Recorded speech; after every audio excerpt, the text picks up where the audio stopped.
The other children laughed when Maya Chen suggested they build a fortress out of playground equipment during recess.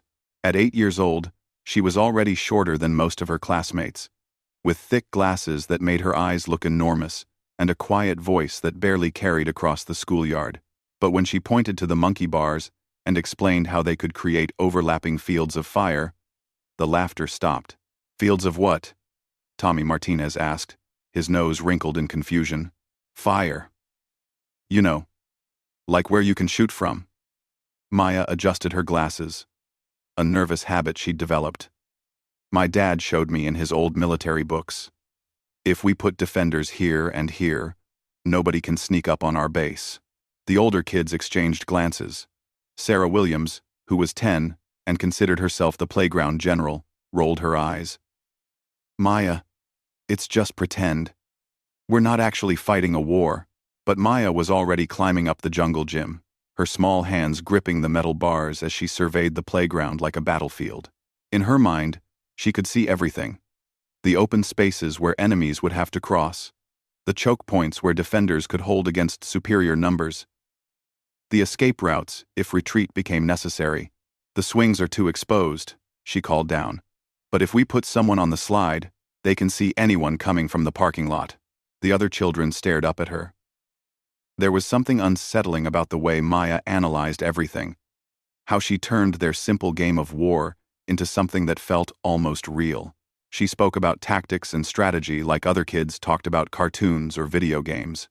Mrs. Peterson, their teacher, watched from the school entrance with growing concern.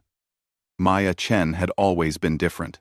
While other children played house or tag, Maya read her father's military history books and sketched battle formations in her notebook margins. The girl's parents had mentioned she sometimes woke up screaming from nightmares about invasions and battles that had never happened.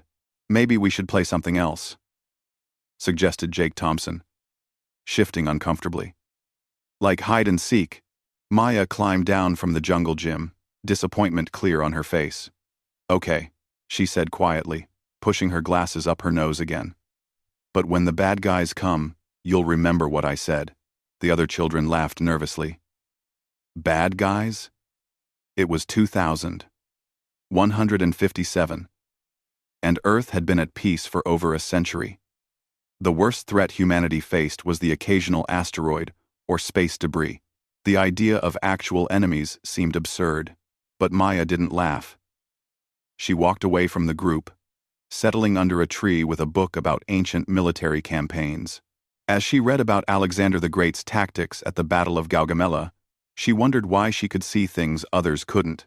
Why did she dream of starships and alien armies? Why did every playground look like a potential battlefield to her 8-year-old mind? That afternoon, Maya's father picked her up from school. Captain David Chen had retired from the Solar Defense Force 5 years earlier, but he still carried himself like a soldier. He noticed his daughter's quiet mood immediately. Rough day, kiddo? Maya stared out the hover car window at the peaceful streets of Neo Singapore. Children played in parks, families walked together, and everything looked safe and normal. Dad, do you think there are monsters out there? In space, I mean. Captain Chen's hands tightened slightly on the steering controls. Why do you ask? I keep having dreams about big ships coming to hurt people. And everyone's scared, but nobody knows how to fight them. Maya turned to her father, her young face serious beyond her years. In the dreams, I'm grown up, and I have to stop them, but I don't know how yet. Her father was quiet for a long moment. He'd had his own concerns about Maya's obsession with military strategy and warfare. The girl could explain complex battle tactics that most academy cadets struggled with, despite never having formal training. She saw patterns and possibilities that experienced officers might miss. Maya, sweetheart, Earth is safe. We have the defense grid, and the deep space monitors would detect any threats long before they could reach us. But what if they don't work? Maya's voice was small but insistent. What if the monsters are really smart and find a way around them? Captain Chen pulled into their driveway and turned to study his daughter. At 8 years old, she was asking questions that kept some of the Solar Defense Force's top strategists awake at night. The official policy was that Earth's defenses were impregnable, but David had seen enough of war to know that no defense was perfect. Then, he said carefully, we'd need people who think like you do. People who can see problems before they happen and figure out solutions. That evening, Maya sat in her room surrounded by toy soldiers and model spaceships. But instead of playing normal childhood games, she was working out complex tactical scenarios. She positioned the figures carefully, considering angles of attack, defensive positions, and supply lines. Her notebook was filled with diagrams that looked more like military briefings than a child's drawings. Her mother, Dr. Sarah Chen, watched from the doorway with mixed feelings. Part of her was proud of Maya's intelligence and analytical mind. The girl was clearly gifted, perhaps even brilliant, but another part worried about the dark turn Maya's interests had taken. While other children played with dolls or sports equipment, Maya constructed battlefields. "Dinner's ready, sweetie," Dr. Chen called softly. Maya looked up from her tactical display. "Mom, if bad aliens came to Earth, where do you think they'd attack first?" "Maya, I'm serious. If I was an alien general, I'd probably hit the orbital stations first. Then, the major population centers. But that's what everyone would expect." Maya stood up, gesturing at her toy battlefield. "I think they'd be smarter. They'd hit the communication networks and transportation hubs first, then isolate the major military bases. Make it hard for us to coordinate a defense." Dr. Chen stared at her 8-year-old daughter, feeling a chill run down her spine. Maya wasn't just playing war games, she was genuinely planning for a conflict that might never come, with a sophistication that was deeply unsettling in someone so young. "Come eat," she said finally. "Your father wants to talk to you about something." At dinner, Captain Chen set down his fork and looked seriously at his daughter. "Maya, how would you like to visit the Defense Academy next week? There's a youth program where kids can learn about space and technology." Maya's eyes lit up behind her glasses. "Really? Can I see the tactical simulation rooms?" "No. We'll see what they allow." Her father exchanged a glance with her mother. They'd discussed this extensively. Maya's unusual gifts needed proper guidance, but they also needed to be careful not to push her too hard toward a military path she might later regret. "Will there be other kids there who understand strategy?" Maya asked hopefully. "Probably some," Captain Chen replied. "But Maya, I want you to remember something. Being smart about tactics doesn't make you weird or wrong, it just makes you different, and different can be very valuable." That night, Maya lay in bed staring at the ceiling. Through her window, she could see the lights of the orbital defense platforms, distant stars in Earth's protective constellation. They made her feel a little better, but not completely safe. In her dreams, she saw those same platforms burning as massive alien ships swept through space toward Earth. She'd learned not to tell adults about the details of her dreams. They'd start asking questions and looking worried, like they did when she explained tactical concepts. But the dreams felt so real, so vivid. Sometimes she wondered if they weren't dreams at all, but visions of something that was going to happen.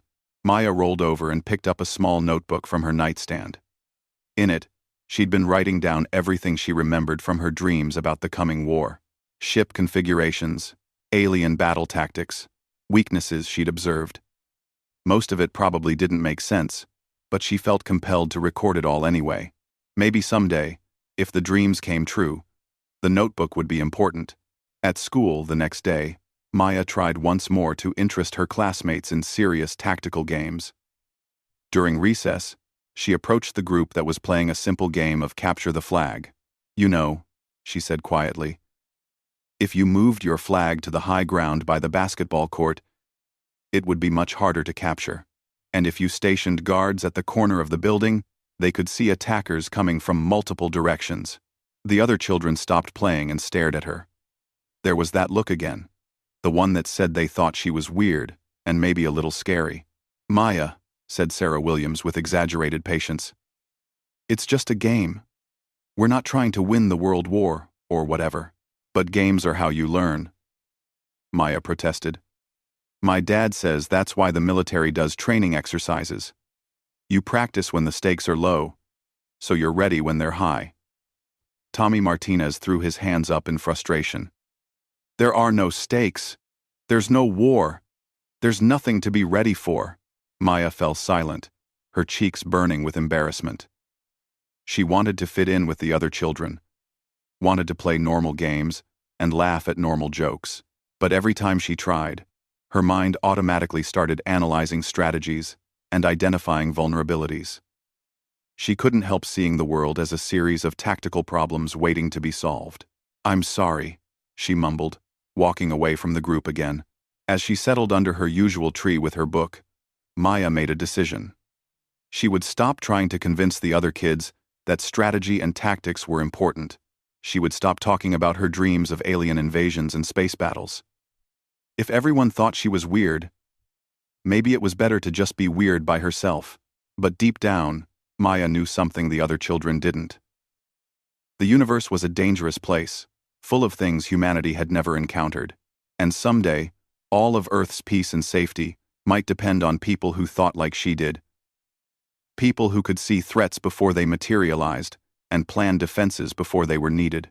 Until that day came, Maya Chen would keep studying, keep planning, and keep preparing for a war that everyone else insisted would never happen.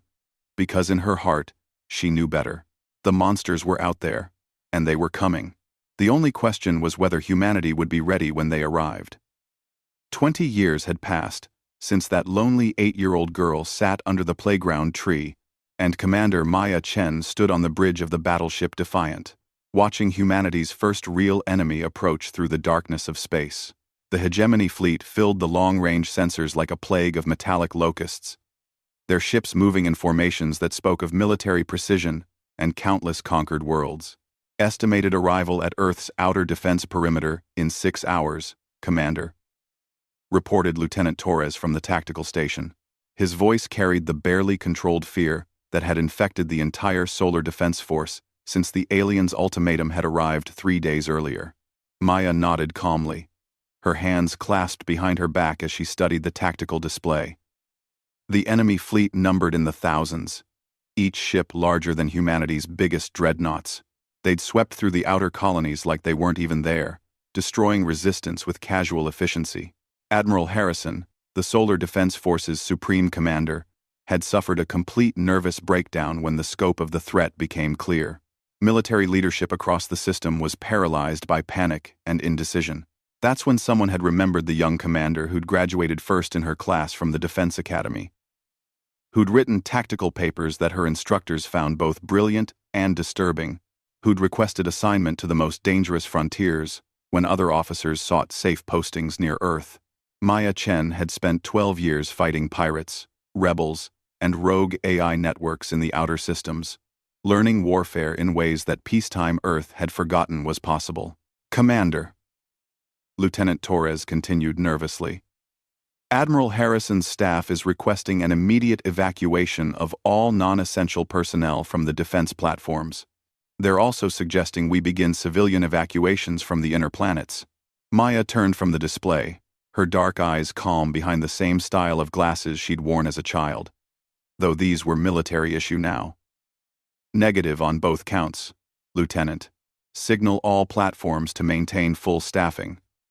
Begin immediate deployment of our reserve forces according to defensive pattern Omega-7. The bridge crew exchanged uncertain glances.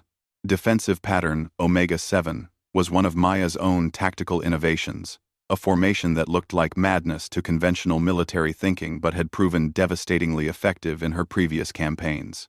Ma'am, ventured Captain Rodriguez, Maya's second in command. Omega-7 leaves our flanks completely exposed. Standard doctrine calls for. Standard doctrine assumes we're fighting an enemy that thinks like us. Maya interrupted, her voice patient but firm. The hegemony has conquered dozens of worlds using their overwhelming force advantage. They expect us to cluster our defenses around high-value targets and try to match their strength with strength. That's exactly what every other species has done, and it's why they're all dead or enslaved. Maya moved to the central holographic display, her fingers dancing across the controls to highlight specific positions in Earth's solar system.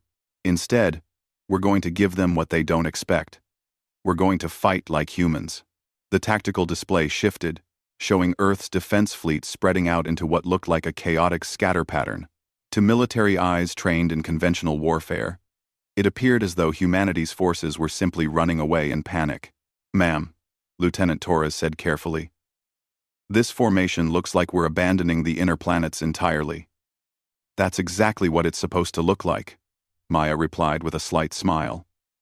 "The hegemony scouts have been observing our defensive preparations for weeks. Their commanders are expecting us to make our stand at the orbital defense platforms, with our main fleet positioned to protect Earth and the primary colonies. That's what every other species has done." She manipulated the display again.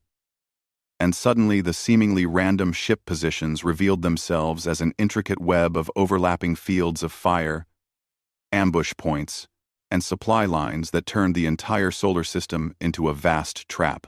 "But we're not every other species. We're humans, and humans don't fight fair." Captain Rodriguez stared at the display with growing understanding and admiration. "It's brilliant, Commander. When they move to attack what they think are our primary defenses, they'll be advancing into a kill zone from which there's no retreat." "More than that," Maya said, highlighting additional tactical elements.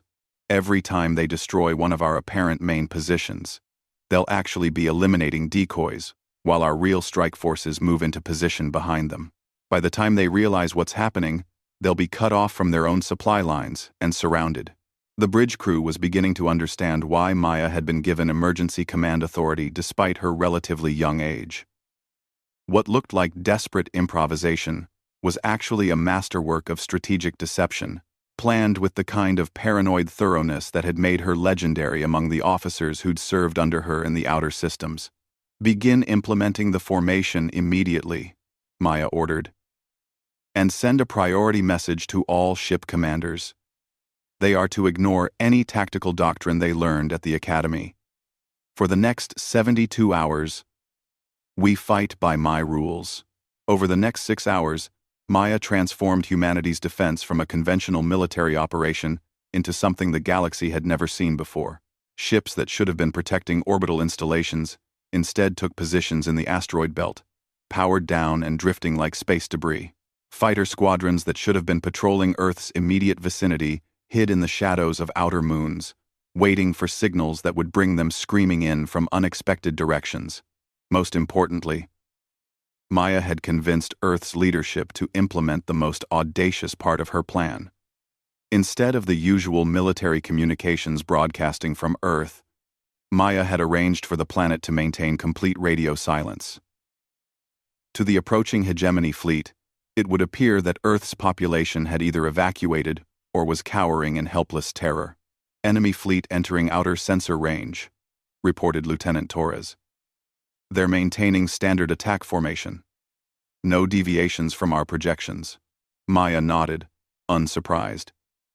She'd spent the last 20 years studying every piece of intelligence about the hegemony that humanity had been able to gather.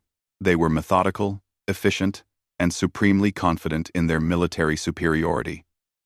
That confidence was about to become their greatest weakness. "Signal all units. Execute Deception Phase 1. Across the solar system, carefully positioned automated transmitters began broadcasting fake distress signals and surrender messages, each one designed to reinforce the hegemony's expectations about human behavior. Meanwhile, the real defense fleet maintained absolute stealth, waiting in positions that the enemy's tactical algorithms wouldn't even consider possible hiding spots.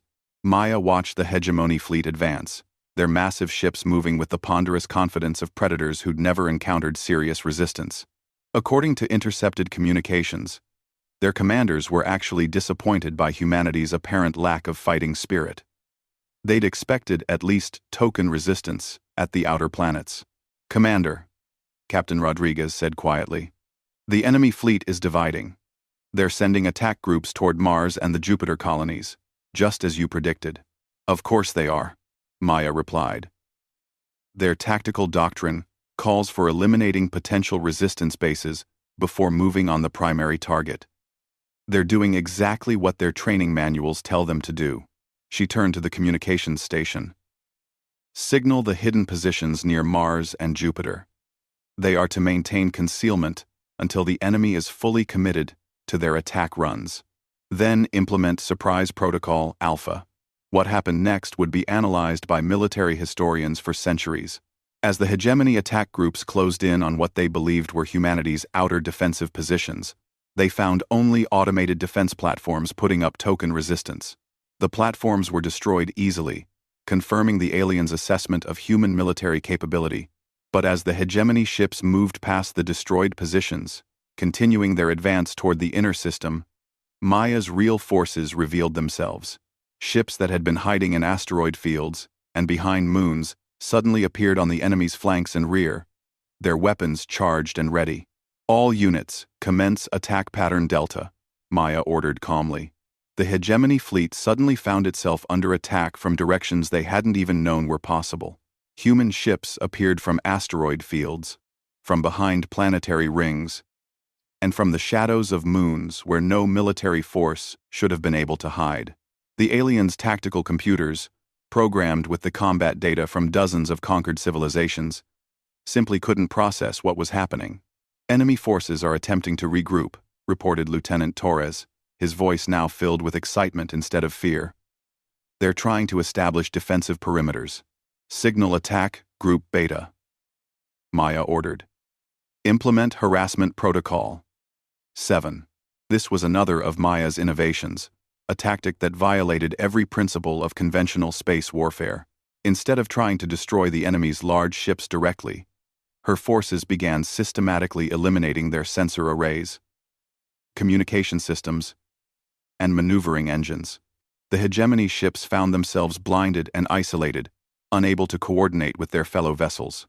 Ma'am, we're receiving surrender requests from several enemy vessels, Captain Rodriguez reported with amazement. Maya's expression didn't change.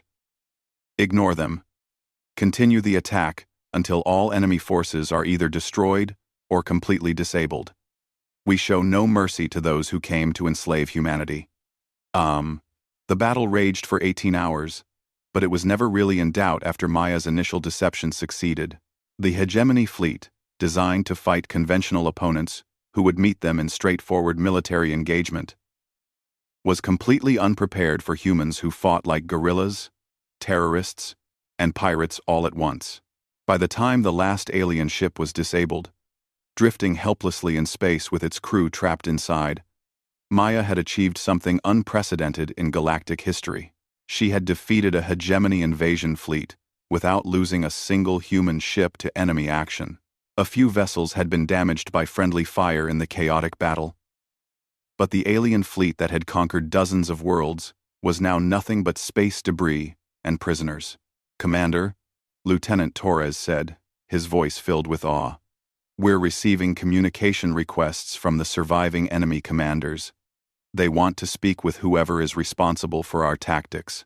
Maya straightened her uniform and checked her appearance in a small mirror.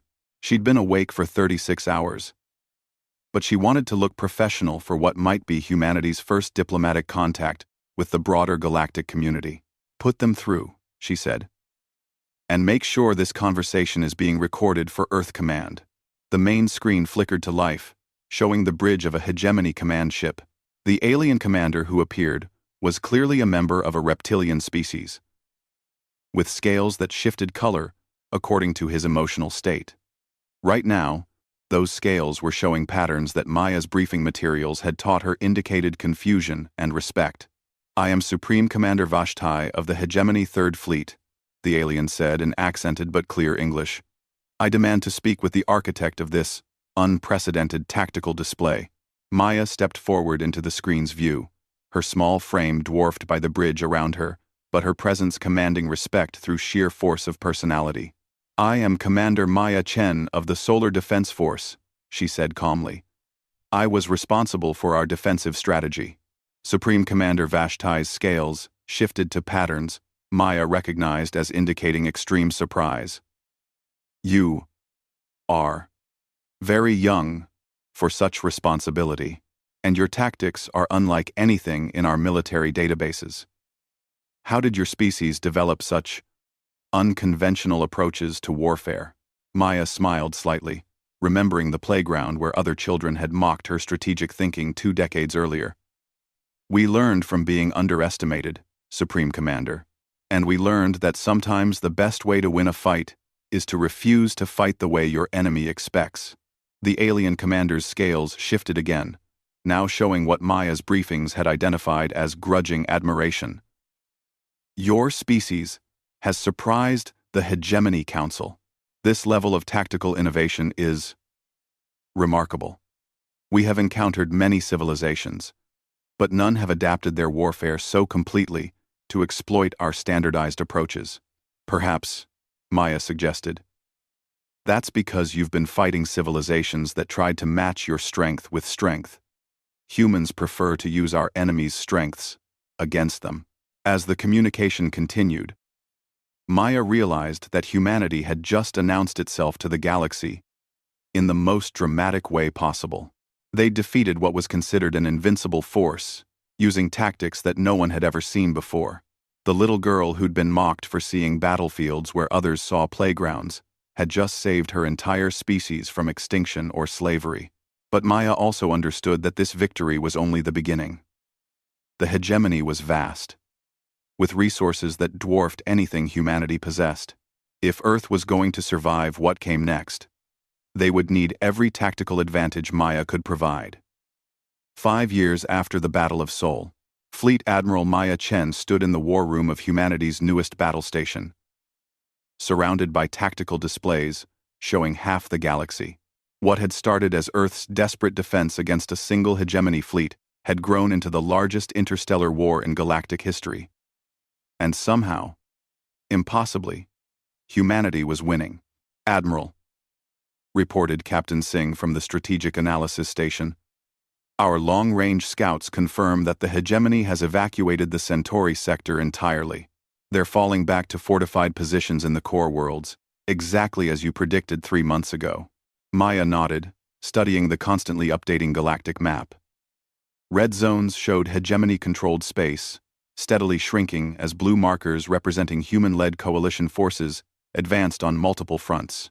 What amazed military strategists across the galaxy was that humanity had accomplished this expansion not through superior numbers or technology, but by teaching other species how to fight wars they'd never imagined possible. Status report on our allied forces? Maya asked. The Keth Mori guerrilla fleets have successfully liberated their homeworld using the insurgency tactics we taught them, reported Lieutenant Commander Vasquez. The Rillan Defense Forces report that their modified fortress worlds are holding against hegemony siege fleets 3 times their size.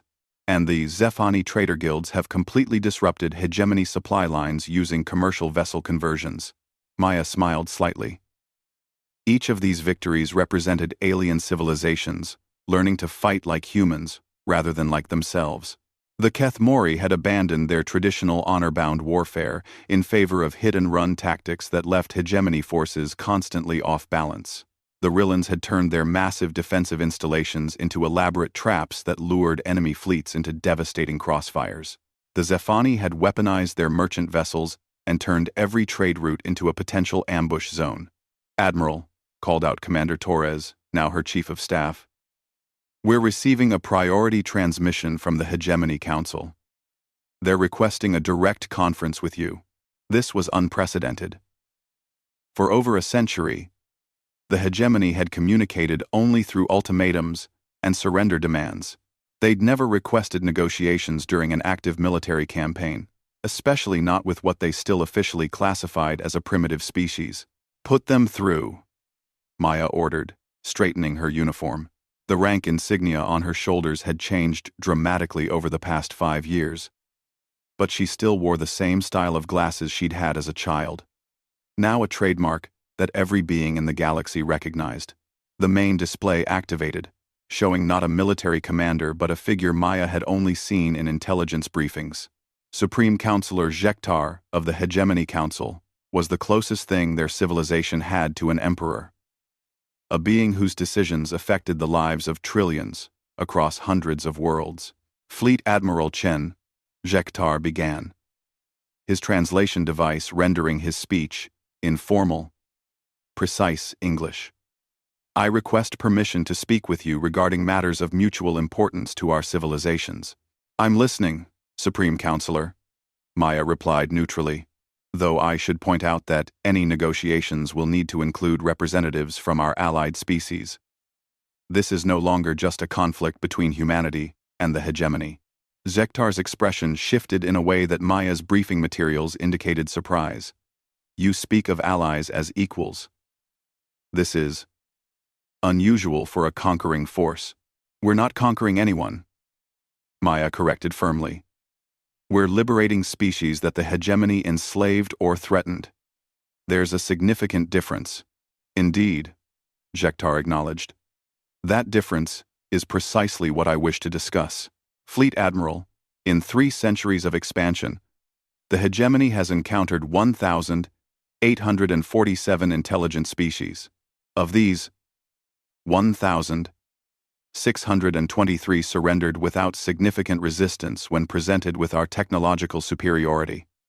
224 chose to fight and were subsequently conquered or destroyed.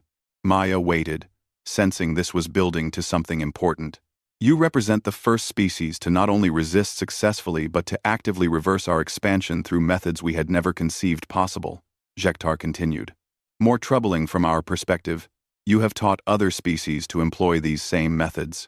The military doctrine that allowed hegemony dominance for 3 centuries has become obsolete in the span of 5 years.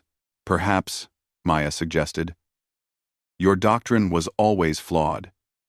You simply hadn't encountered anyone willing to exploit those flaws before. Jektar's features shifted again, this time in what Maya recognized as reluctant respect.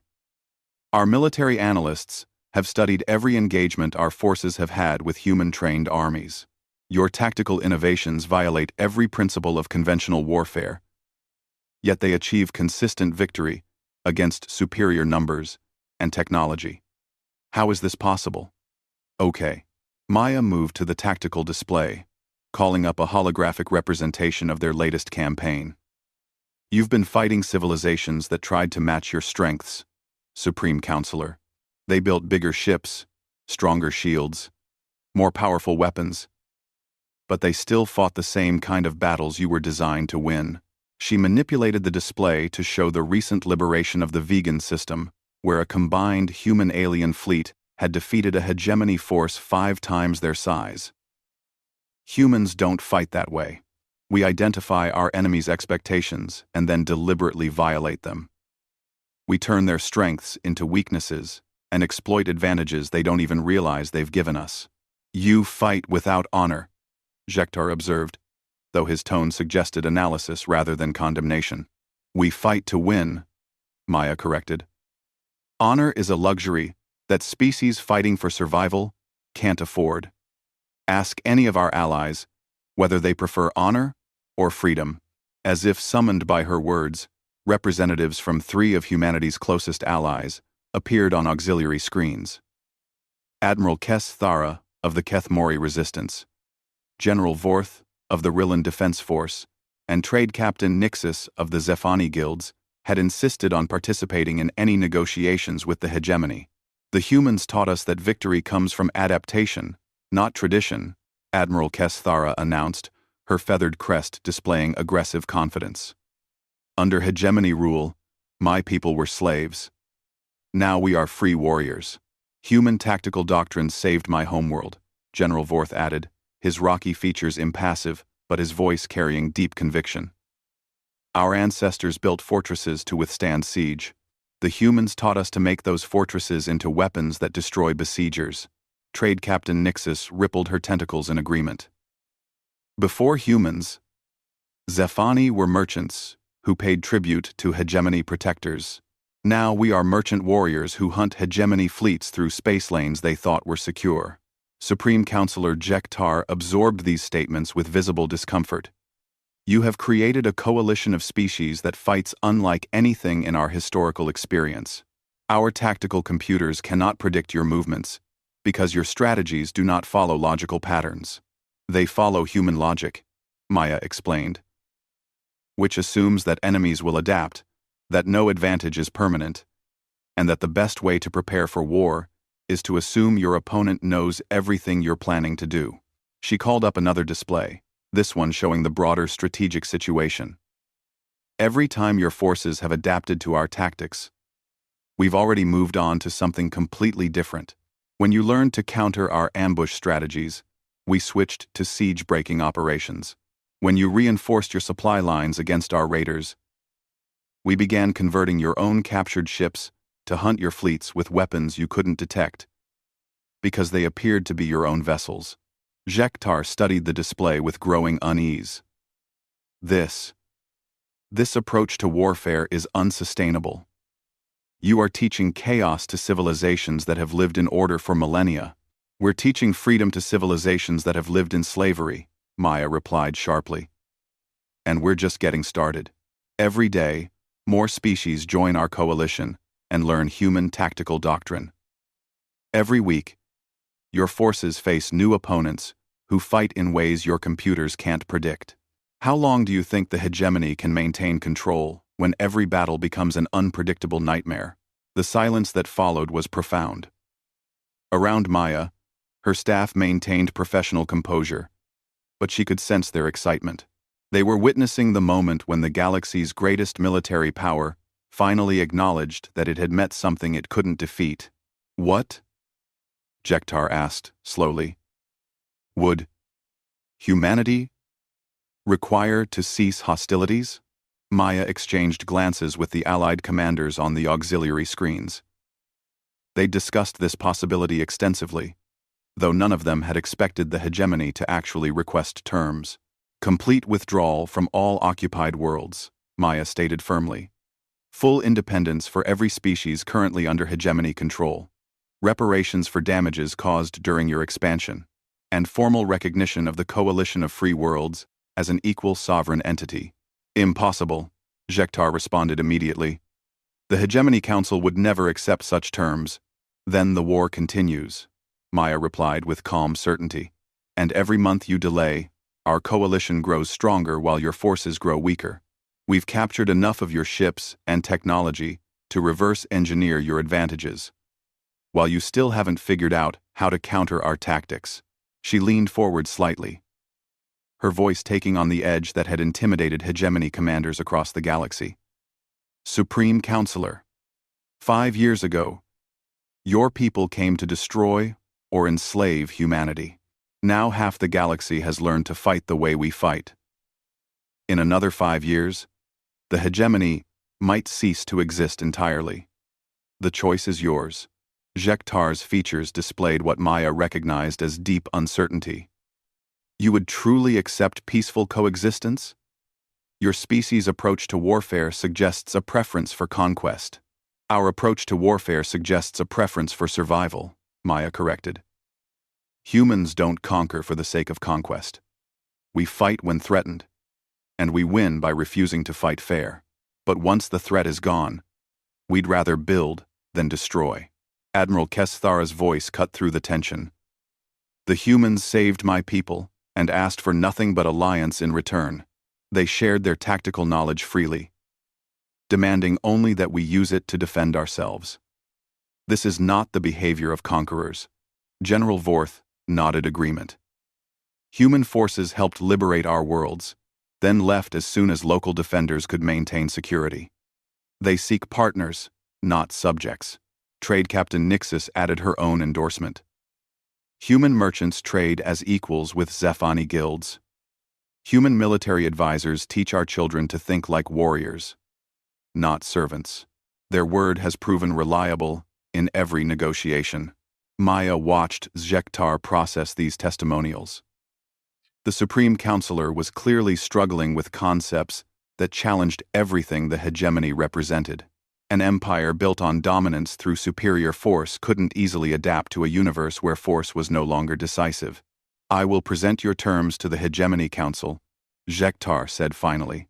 But I warn you, Fleet Admiral Chen, many of our people believe that total war is preferable to accepting such comprehensive defeat. Then they'll learn what every other species has learned over the past 5 years, Maya replied evenly. Humans don't lose wars. We adapt faster than our enemies can evolve, and we teach our allies to do the same. If the Hegemony Council chooses continued conflict over reasonable peace, they'll discover that things can always get worse for them. As the transmission ended, Maya turned to survey her staff and allied commanders. The little girl who'd been mocked for seeing playgrounds as battlefields had become the architect of the greatest military revolution in galactic history. But more importantly, she'd proven that intelligence, creativity, and the willingness to fight unconventionally could overcome any advantage that size and technology could provide. Begin preparations for Operation Final Gambit, she ordered quietly. If they refuse our terms, we'll show them exactly how much worse things can get. The war might be ending, but Maya Chen had learned never to assume victory until her enemies stopped fighting entirely. And if the hegemony wanted to continue this conflict, humanity and its allies would give them a demonstration of warfare that would be remembered across the galaxy for millennia to come. The little girl who dreamed of protecting humanity from alien invasion had grown up to become the woman who taught the galaxy itself how to be free.